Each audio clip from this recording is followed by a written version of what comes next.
So what I want to do in the lieu of time that we have together is I want to get right into exactly what makes this meditation work, why it works, looking at the science behind it, looking at the pathogenesis of stress, going over some things with you that in this particular module, which is going to be module 1, and in fact you will be able to have module 1, module 2, and module 3. You will be able to have all 3 modules, which is the same 3 modules that I teach when I teach this meditation course live. It's the same 3 modules that we do when you receive it on the CDs. So whether it's live, it's done in 3 modules. Whether it is on CD, it is done in 3 modules audio, and it will be done. All 3 modules will also be included in this webinar. It just gives you the opportunity, as I mentioned on radio, it gives you the opportunity for instant gratification in a very positive way. There is instant gratification you will find in less positive ways, more toxic ways, but this is positive instant gratification. It gives you an opportunity to actually learn the technique in the same way that I teach it live. You'll learn the technique in the same way that you are going to learn it with the CDs. So when the CDs come out, you'll be able to review this information. You'll be able to be a little bit more, maybe a little bit more intimate with the information or the technique. And there's going to be some cuts on the CDs that you're not going to get in the webinar, but that has more to do with guided meditations and technical support. What you're going to get today is everything that you need in order to be able to learn how to meditate. So all you have to do is just relax and flow with the information as we move into it. So module 1 is going to be theoretical, how it works and why it works, and we're going to get right into that in just a moment. Module 2 is the technique, where I'm going to actually teach you how to meditate. And module 3 is going to be tips and guidelines for daily practice, how to sustain your practice, at home. I will also, in this webinar, I will also go into how you use your CDs, how to best use your CDs. So yes, there's plenty advantage to having your CDs. We'll talk about that later. And there's also an advantage for your being able to see some of the information that I'm going to go into in just a few minutes that you wouldn't be able to get on the CDs, because it's visual information. It's some diagrams that I'm going to actually show you to bring to life and add some dimension to some of the information that is on module 1, theoretical, how it works, why it works, the science behind it. The visual part of that discourse you will be able to get and benefit by in just a few minutes, whereas you would not be getting that on the audio of the CD, meaning the first module, the first CD, theoretical. However, that first CD is a beautiful discourse, and there's going to be some advantages to your being able to hear it on audio in the way that it was originally done, which was a very powerful, beautiful discourse. And we'll get into that more later when I get into showing you how to use your CDs. So today we're going to learn to meditate. And I'm going to teach you how to meditate in such a way that you never forget how. I'm going to teach you how not to concentrate. I'm going to teach you that when the mind wanders, you're still meditating. And the same laws that allow the mind to wander outward are the same laws that allow the mind to wander inward. It's just that when we get to module 2, and each module is about 1 hour. So you're going to be with me in this part for about 45 minutes to an hour. And then we take a little short break. You can put it on pause. And then we go right into module 2, which is where I'm going to give you the technique. And when I give you the technique in module 2, I'm going to give you a little focal point to come back to after your mind has wandered away. And when we insert or interject that little focal point, it will change the polarity and allow you to have the opportunity to wander inward. So just as naturally as the mind wanders outward, you will be able to naturally wander inward. And then it's just a matter of sort of teaching you how to kind of get yourself out of the way and let the meditation come to you. So let's go into a little bit about the actual place that you go to in meditation. We touched on this on radio, so it's going to be a little bit of a review for some of you in a new context. So the place that we go to in meditation, and the place that you're going to go to in meditation today in module 2, is a actual fourth major state of consciousness. And the other two states of consciousness are the waking state of consciousness, the sleeping state of consciousness, and the dreaming state of consciousness. Waking, sleeping, and dreaming. But we're going to learn how to actually access yet a fourth state of consciousness. And this fourth state of consciousness is a state of consciousness unto itself. So let's take a look at what distinguishes it from waking, sleeping, and dreaming. Why is it a fourth major state of consciousness? I talked about on radio and in previous discourses that you might have heard me. I talk about this fourth state of consciousness was discovered by a research scientist by the name of Dr. R. Keith Wallace and Dr. Benson. So between the Wallace and Benson studies, they documented that in fact that there is a fourth major state of consciousness, and that the essential difference is that when a person is experiencing the fourth state of consciousness, the body is actually resting as deep as sleep, but the person who is experiencing the fourth state of consciousness is wide awake inside. So we cannot call it the sleep. We cannot call it the sleep state. So when we are in the waking state, the metabolic rate of the body is at a certain level. And if the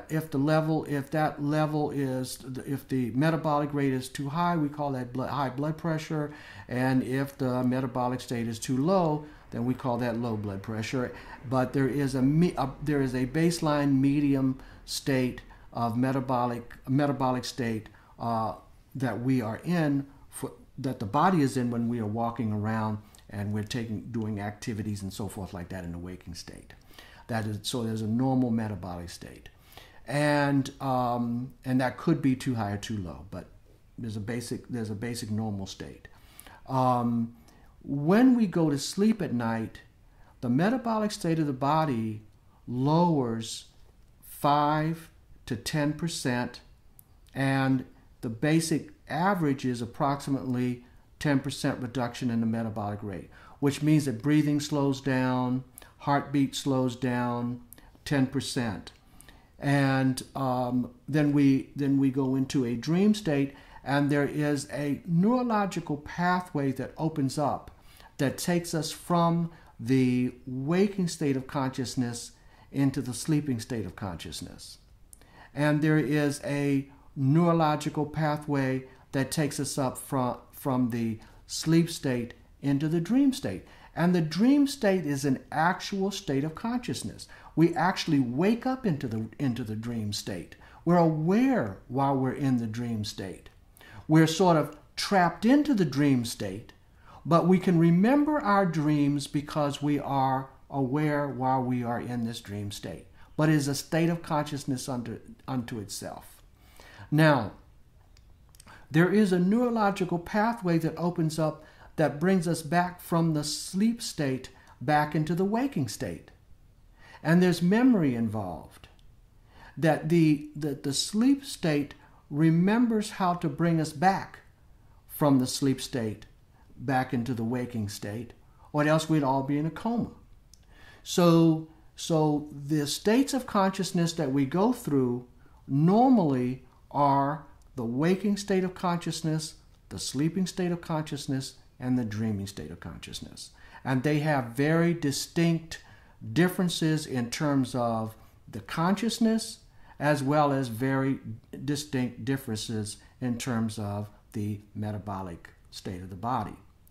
Well, the fourth state of consciousness is just as natural as waking, sleeping, and dreaming. The only difference is that the fourth state of consciousness, when the person is in the fourth state of consciousness, it is a much more profound, much more highly ordered state of consciousness. So it's as natural as waking, sleeping, and dreaming. It's not an altered state. It's not a hypnotic state. As natural as waking, sleeping, and dreaming. The only difference is that the natural metabolic state, while a person is experiencing the fourth state, is as deep as sleep, and there is moments where the metabolic rate of the body is in fact twice as deep as sleep. So it only takes approximately 5 to 7 minutes into meditation for the metabolic state of the body to start resting as deep as sleep. You start getting a shift in the metabolic rate, let's say 5 to 7 minutes. When you get 7 to 10 minutes into meditation, the metabolic rate of the body starts to lower somewhere between 5 and 10%. So remember that in sleep, the metabolic state of the body lowers approximately 10%. The breathing slows down, the heartbeat slows down, and when you're doing the integrated quantum meditation technique, when you get to approximately 5 to 7 minutes, there is a shift and the body starts to rest deeply. So the mind starts to rest first, and then the body follows. So we get this sense of mental relaxation, which is very interesting, very, very profound. So in terms of yoga, we look at yoga postures and the asanas, that in the yoga asanas and the postures, it brings about a union of mind and body through doing yoga and the asanas. When you meditate, you bring about a union of mind and body, but rather than doing it through the physicality of the body, we actually start with the mind. So the mind starts to relax deeply, and then the body follows, and then there is this sense of union of mind and body. And at certain moments, when we get to 10 minutes into meditation, 12 minutes into meditation, the metabolic rate of the body is at times as twice as deep as sleep. So which means that 17 to 20% reduction in the metabolic state. So the body is resting in a very, very profound state of rest, and it is the mind that is bringing about that deep state of rest. It is initiated with the mind in meditation. So while the meditator is experiencing this deep, profound state of rest in the mind and body, there is also a shift in terms of the brainwave activity. So the brainwave activity that we're in when we are shopping, or when we are taking care of our daily activities and that type of thing at the office and so forth, that's beta. When we go a little bit more into meditation, a little bit further into meditation, when we get into, again, 7 or 8 minutes into meditation, what's happening in the mind, in addition to deep rest, is that there's this shift from beta to alpha. Alpha is a highly ordered state of consciousness and awareness that is associated with meditation. It's associated with serenity. It's associated with a heightened level of awareness and orderliness in the mind and rejuvenation. So it's often associated with such things as spa treatments, and it's associated with such things as sitting on the beach on vacation. It's associated with such things as deeply relaxing activities, listening to beautiful music, things that we love to do to relax in a deeper or more profound way, something other than just, say, going to the movies. So things like getting a deep massage, things like listening to meditation music, things like sitting on the beach, being with the one you love, being in love to some degree. So alpha is generally associated with moments of stillness in some way, or being in the moment. Walking in the woods is not necessarily stillness, but it can bring about an alpha state.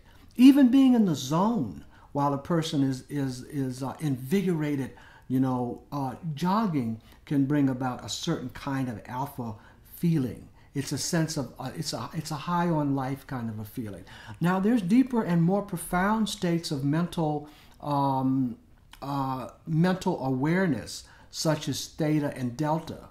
And when you're 5 to 7 minutes into meditation, there's this shift from beta to alpha.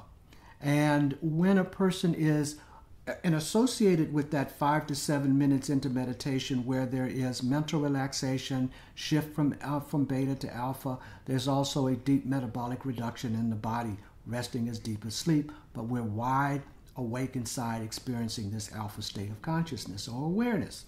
Now, continuing into meditation, going into meditation, let's say 10, 12, 13 minutes into meditation, there are moments where we can experience even delta and theta states of consciousness, which are associated with very profound, highly ordered states of consciousness. So these shifts are all taking place in a matter of minutes, and you do not have to do anything to create a particular mood in order to be able to bring about these shifts in consciousness. All you have to do is just do the technique. That's all you have to do and the technique is very, very simple. So all you have to do is show up for it, show up for your meditation twice a day, and the meditation average time will be 15 minutes to 20 minutes. If the meditation is going to go a little bit longer, then you would be instructed that you could go as long as a half hour. But we're going to go into, in Module 3, we'll go into why I don't want you to meditate necessarily more than 20 minutes to a half hour. We'll go into that in Module 3. So in Module 1, we're describing the state of consciousness that you go to in meditation, and how long it takes you to get to that state of consciousness, and how do you know that you're there. First of all, I think that what I described is enough of a subjective experience for you to know that you are in something different than what we are normally into. So we know that the mind is relaxing deeply. That's pretty profound. That's pretty definitive. So there's a lot of definitive experiences that you'll have that you'll know that you are going into this fourth state of consciousness. It reveals itself. You do not have to go there. You don't have to try to make it go. You don't have to try to make it happen. So it automatically reveals itself in the process. I just kind of teach you how to get yourself out of the way and let the meditation come to you. So the next description of the fourth state of consciousness is that this state of consciousness is a state of consciousness that has never known anxiety. It's a state of consciousness that has never known a negative thought. It is a state of consciousness that has never known a toxic emotion. It's a state of consciousness that has never known fear. It's a state of consciousness that has never known depression or a toxic emotion. So this is a state of consciousness that is more of who you are than not. You know, we talked about on radio, I talked about how this meditation allows us to be able to access a part of our being that we are not accessing on a regular basis. That we go to waking, sleeping, and dreaming states of consciousness automatically as if on a time cycle. But for some reason, we're not going to this fourth state of consciousness, yet it is just as natural as waking, sleeping, and dreaming. So since we're not going to the state of consciousness naturally, and by the way, it's blocked by stress in the central nervous system, and the central nervous system is the antenna that connects us to this fourth state of consciousness. But the central nervous system is also, the central nervous system also goes through a change whenever we're going from a state of consciousness to another state of consciousness. Central nervous system goes through a change, neurological pathway opens up, we go from waking to sleeping. Central nervous system goes through a change, neurological pathway opens, we go into the dream state, back into the waking state, and then back into the sleep state, and then a neurological pathway opens up and it wakes us back into the waking state. Well, there is this same deeper reality that is a more profound state of wakeful awareness that indeed does await us. It awaits us. It awaits patiently for us. And this state of consciousness is the place that we go to in meditation. So it is a part of us that has never known fear, never known depression, never known a toxic emotion, a negative thought, and it is a state of consciousness that is as natural as waking, sleeping, and dreaming, and is fully awake and fully awaits us. Simultaneously with this experience of going to that side of yourself, we are also accessing a part of the brain that we're normally not using. So we're normally only using approximately 3% of the brain, but we know now, back many years ago, we knew through EEG that we were experiencing different parts of the brain and alpha waves and theta waves and so forth. But now through neuroplasticity, I should say brain mapping, and other neurological ways of technically viewing what is happening with the brain while we are meditating, and indeed any other states of consciousness, we're able to be a little bit more definitive about the fact that while you're meditating, you're actually entering in parts of the brain that we're not using. So what happens is that simultaneously with us using more, entering into more of the gray matter, more into different parts of the brain while we're meditating, in addition to the metabolic rate of the body lowering as deep as sleep, but yet we're wide awake inside. That's why we can't call it a sleep state. We can't call it the waking state, because although we're resting, although we're wide awake inside, we're also resting as deep as sleep. So we can't call it the waking state either. So there is a natural shift that takes place in addition to metabolic rate lowering, in addition to a shift from beta to alpha. There is also a shift in terms of how we view the world.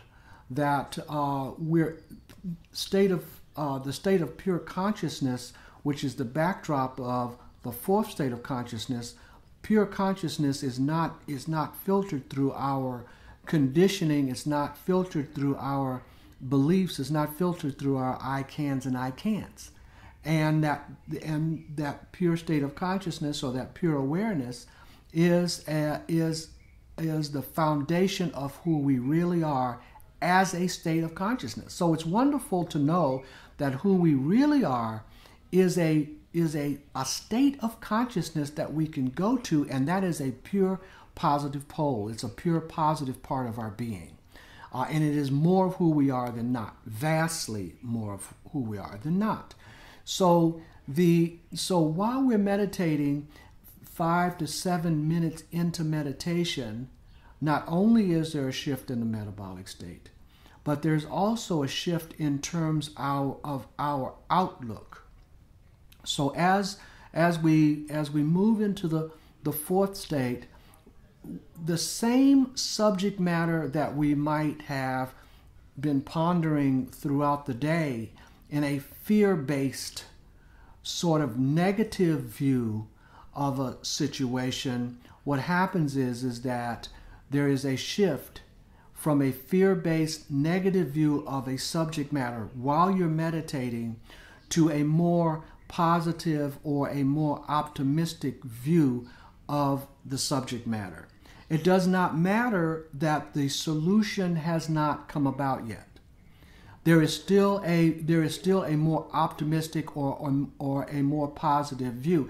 Even if it's something that is quite devastating, that optimistic or that positive view may very well be that you will survive the situation, or that you ultimately will be able to make peace with the situation, even though you're still grappling with it. So it is a state of consciousness that comes about even in the 5 or 7 minutes that you're meditating. There's a natural shift that takes place from a fear-based view of a subject matter to a more positive view of a subject matter. Now, this state of consciousness, this pure state of consciousness, or this pure state of awareness, is the place that you go to in meditation. Your meditations may be 15, 20 minutes or a half hour. But when you finished up your meditation and you go into activity, there are certain qualities that follow you throughout the day, and these qualities are the fundamental qualities of pure awareness, which is your inheritance in one sense, because these qualities are intrinsic to your own. It is intrinsic to your own being, your own nature. Once again, who you really are. And those qualities are happiness. Happiness, that is a quality of pure awareness. Creativity is a quality of pure awareness. Joy as a quality of pure awareness. Energy, intelligence, unconditioned love, and perception are all qualities of pure awareness. And serenity and bliss are all qualities of pure awareness. So you think to yourself, well, that's wonderful, but I don't get this. I don't get these qualities in a continuum. I get them. It's rather stop and go. It's rather spotty at best. I don't feel joy all the time, and my creativity gets unpredictable. Sometimes I get blocked. Sometimes I feel bright and I feel intelligent. Some days I feel dull. So generally, that is an indication, quite naturally, that we are referring to persons, places, and things to stimulate or to bring these qualities into our life. And now you have a meditation that is proven that you will be able to refer to the self for these qualities. So you'll be able to refer to yourself for greater creativity. After all, that's where it's coming from. You'll be able to refer to yourself for greater intelligence, because you're going into parts of the brain that you normally don't have access to. You'll be able to refer to yourself for happiness as an intrinsic quality of the self, And it's the antenna that connects us to pure awareness is the central nervous system, sympathetic nervous system, and the immune system. And pure awareness is also the place that the body goes to heal. So it is for this reason that we have been able to see extraordinary recoveries in terms of mental ill health or depression or sadness, and we begin to brighten up as a result of meditation. We begin to pull out of that as a result of meditation. It becomes predictable that we are going to be happy, or that we're going to be joyful, or we're going to be more contented than that we are going to be anxious or panic attacks or depression and that type of thing. The opposite becomes predictable. And if you're already a happy person, there are other areas in your life that will be greatly improved as a result of meditation. And it also allows us to be able to have an inner life as a foundation for our life. So what is blocking us from being able to have a direct connection to this fourth major state of consciousness is a buildup of stress in the central nervous system, a buildup of stress in the sympathetic nervous system over time. So what I'm getting ready to go into in this part of our discourse of Module 1, I'm going to go into now the pathogenesis of stress, exactly where stress comes from, how it layers in the central nervous system, how it blocks this state of consciousness, and how meditation is going to reverse that. So the good news is that we are hardwired neurologically for enlightenment. We're hardwired to be able to use not just 10% of the brain, but to be able to use 100% of the brain. We're hardwired to be able to use 100% of our full mental and physical potential and be a positive contribution to this universe only. And that the bad news is simply that the neurological pathways or the hardwiring has become disrupted by a foreign entity, which is called stress in the central nervous system. Now, it's true we've never seen stress under a microscope. I've talked about this. It's true that we've never seen an atom under a microscope. We've never seen a thought under a microscope. So there is an unseen field of pure intelligence and energy that gives birth to those things that that eventually show up on a microscope. So beyond the molecule there, which in the cells which we can see under a microscope, there's the atoms we cannot see under a microscope. And at a deeper level of the atom, there's quantum energy or pure energy that we cannot see under a microscope, but it is the building blocks of atoms. It is also the building blocks of our intellect, the building blocks of our thoughts. Where do our thoughts come from? Where was a thought before it was a thought? It was just a potential thought. Where? In the field of pure awareness. So pure awareness is a vast reservoir of positive energy and positive awareness that awaits us, that is our essential nature, and it is stress in the central nervous system that is blocking us from being able to bring this in and import it or download it, if you will, not at will. It shouldn't be necessarily up to our will. It should be plentiful. We shouldn't have to go and get it at will. It should be always there. So now, since we're not getting it it's not coming to us in a natural way, then we have to kind of do it manually. And the manual procedure is to meditate twice a day, and then we automatically are able to go to that reservoir, and then we're automatically able to bring those qualities into our life. And in so doing, we're also reducing the stress levels in the central nervous system so that those pathways are more open on a daily basis to receive that awareness, to receive that part of ourself, and also that it will automatically be able to manifest from its source into manifestation into the mind and body as healing awareness, as positive awareness. And as this unfolds in our life every day, we're using more of our full potential. Does that mean that we're using more than 3% of the brain? And these studies say yes. And anecdotally, from the hundreds of meditators that I've taught, definitely. Grades are getting better in school. All the things that point to us using more of the brain are definitely there.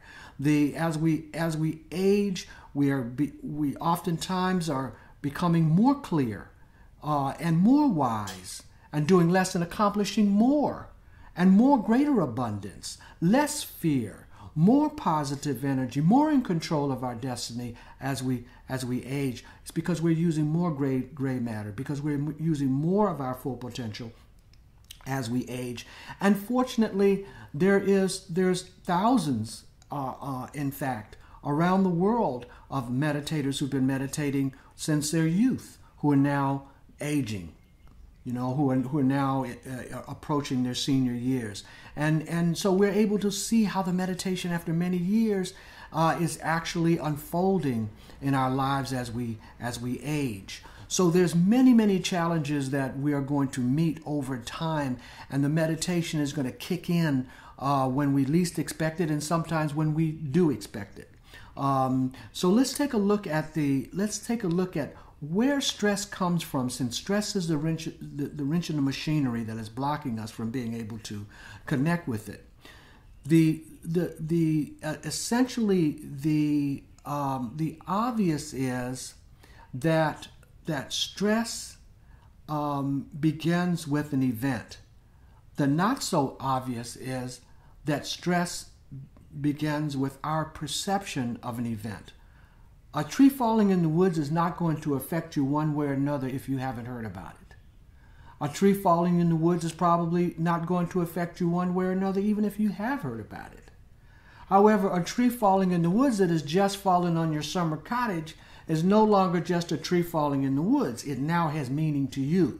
So let's come out of the woods and into your life.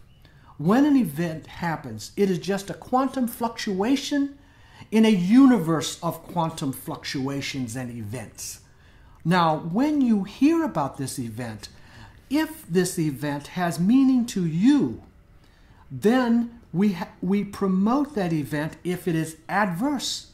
If it affects you adversely when you hear about it, we promote that event to what is called a stressor. A stressor is an external event that has not yet been converted to stress. So when we hear about it, we then promote that event. If it affects us negatively, we promote it to a stressor. We then place our own emotional Richter scale measurement to that event. If the event was objectionable, it's a 2.0 on our emotional Richter scale. If the event was traumatic, it's a 7.0 on our emotional Richter scale. But then we have another opportunity, and that is, are we going to convert that external stressor into internal stress? And the conscious mind says no, leave it alone. The subconscious, the conscious mind says no, don't convert that external stressor into internal stress. And the conscious mind says leave it alone, it's not worth the aggravation. The subconscious mind steps in and overrides the conscious mind and says, you might be planning to leave it alone, but I'm not. And at that moment, the subconscious mind overrides the conscious mind's good sense to just leave it alone, and we convert that external stressor into internal stress. And the stress goes on to the nervous system at that moment. Cortisol is released into the body. Free radicals are released into the body. And that is the reason why 95% of all diseases are directly exacerbated or created by stress. So what we're going to do now is we're going to go to a diagram that will show you sort of exactly how that plays out on the visually. Okay? So let's take a look how the pathogenesis of stress plays out sort of visually. The pathways of stress. So we talk about that stress is the wrench in the machinery that keeps us separate from the fourth state. Meditation allows us to be able to go past the stress levels and into the fourth state and reduces the stress levels in daily activity. So it reduces the stress levels and allows us to be able to get past the stress levels and into pure consciousness, the fourth state. So let's take a look at how the stress pathogenesis of stress plays out visually as the sort of the wrench in the machinery. Then, okay. So let's say now that let's look at it this way. We have the AM, and we have the PM. We have the waking state of consciousness, we have the sleeping state of consciousness, and we have the dreaming state of consciousness. Waking, sleeping, and dreaming, and then we have the AM and we have the PM. Now, this isn't to scale, but it'll make the point for sure. So we wake up in the morning in the AM, and we start our day, and let's say all hell breaks loose. Has a tendency to happen. We then carry the stress of that event into our sleep, and that's what causes insomnia. We then carry the stress of that event into our dreams, and that's what causes nightmares and bad dreams. We wake up the next morning faced with the same situation because things are not put back together by the next day. So when all hell breaks loose on Monday, Tuesday, not everything is back in order again. So we wake up the next morning after all hell broke loose on Monday, and we wake up Tuesday morning faced with the same situation, but we didn't sleep very well. We had these weird dreams. Now take a look at when we carry that stress from the waking state of consciousness into the sleep state, it diminishes the quality of the sleep state, insomnia. And then notice how we hand that stress over to the dream state, and it diminishes the quality of the dream state. Nightmares and bad dreams. We wake up the next morning faced with the same situation. Do you think it's not going to diminish the quality of the waking state? We call that anxiety. We call that depression. We call that fear. We call that negative thoughts and toxic emotions and anger.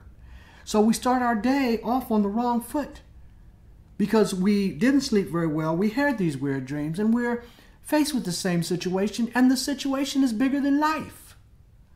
And we go through that problematic field, unresolved. We carry the stress again into our sleep, more insomnia, into our dreams, more weird dreams, back into the waking state, more fleeting moments of anxiety, fear. And now look what we're doing. We're recycling the stress from one state of consciousness to the next, impacting it and driving it deeper and deeper into the central nervous system. It even looks like a coil, doesn't it? So this is what leads to fleeting moments of anxiety or fleeting moments of depression, or worse yet, gripping moments of depression. Or worse yet, thoughts of a nervous breakdown, or worse yet, thoughts of suicide. However, somewhere between fleeting moments of anxiety and gripping moments of anxiety or depression, we start to self-medicate. That's where we reach out for the Haagen-Dazs. That's where we go shopping. That's where we binge out on food. That's where we binge out on alcohol or drugs, prescribed drugs or non-prescribed drugs, or St. John's wort, which is I cannot believe it's not Prozac, or Prozac itself. And then what about sex, drugs, and rock and roll, rap, and all the other things that we do? And the reason why we are doing we're turning to these things is in substances and persons, places, and things, and a lot of it is substances and things, and persons, for instant gratification, to keep fleeting moments of depression from becoming gripping moments of depression. So it is an unhealthy coping mechanism, but it is a coping mechanism nonetheless, because it keeps fleeting moments of depression from becoming gripping moments of depression and advancing to thoughts of a nervous breakdown. So it gives us a feel-good break. Unfortunately, the self-medicating and the instant gratification through referring to Haagen-Dazs and shopping and food and alcohol and so forth and so on, and gambling. I don't think I put gambling down there, which is a biggie for some people, and workaholics, the whole 9 yards. I don't need to go into the litany. You know, and we know what we do as humans, and as Americans. Culturally, it's different in different lands, but nevertheless, we know what we do. And we know also that whatever it is we do to bring about instant gratification or to self-medicate, 9 out of 10 times it is contributing to this stress cycle and not relieving us of it ultimately. So it's very short-lived. So let's take a look now at how meditation then has the potential for changing this dynamic. So what will happen is you will be able to wake up in the morning and wake up in the AM, and you'll be able to meditate. Sounds good, huh? So after you take this 3 modules and you just stay with me, and you will learn this meditation. It works for everybody. Just stay with me, especially on the 2nd module and the 3rd module. This information is just to get you empowered, to know where you're headed, and to give you the confidence to know that it works for everybody and exactly how it's going to impact or make your life better. So you wake up in the morning, you do your morning meditation. When you do your morning meditation, you will automatically disengage yesterday's stress from carrying over into today. So you'll meditate for 20 minutes, average. And in that 20 minutes, you will reach the 4th state of consciousness. When you reach the 4th state of consciousness in your morning meditation, you will automatically be in the vicinity of pure awareness, and those qualities of pure awareness will start to show up in your meditation. That's where happiness shows up, joy, creativity, energy, intelligence, perception, bliss, and love. All of these qualities of happiness, creativity, energy, intelligence, serenity, all of these qualities start to show up in your meditation. And the mind shifts again from this anxious feeling, a fear-based feeling, to a more peaceful mental state of deep rest and clarity and positive energy and positive thoughts. And then we come out of our meditation and we go into our day. when we go into our day, we carry that happiness into our day. We carry that joy, that energy, that intelligence, that perception, that love, and bliss into our day. And it follows us throughout the day. And then when it's time to do your evening meditation, and your evening meditation is going to be done between, generally your evening meditation is done between 3 and 8 p.m. And I'll go into why that is and all of that. I'll go into all of that in your third module. So you recapture those qualities again: happiness, creativity, joy, serenity, perception, unconditioned love. All of these qualities, we capture those qualities again. We de-stress the nervous system, and we go into our evening and we carry those qualities into our evening, and we're less stressed, we're more rejuvenated. And by the way, the morning meditation, when you do your morning meditation, is the equivalent of 3 extra hours of sleep while waking you up at the same time, because of the deep rest that you get in the meditation. So which means that if you've only had, say, 5 hours of sleep the night before you do your evening meditation, you'll feel like you've had a full 8 hours of sleep going forward into your day. And then when you do your evening meditation, it's the equivalent of it's actually equivalent of a 3-hour power nap.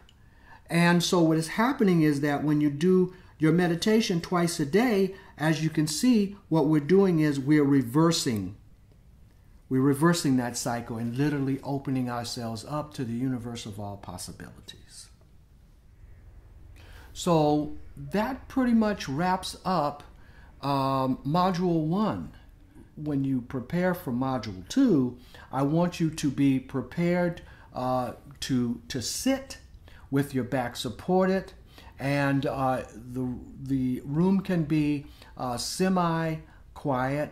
It doesn't have to be absolutely quiet, but you want to announce to the household that you're getting ready to do your meditation, the meditation part of your meditation course. You're going to learn the technique, and in that atmosphere, semi-quiet, I want you sitting with the back supported. I don't want you to, even if you're a yoga instructor, I don't want you to sit in the lotus position in the middle of the floor with, say, your back not supported.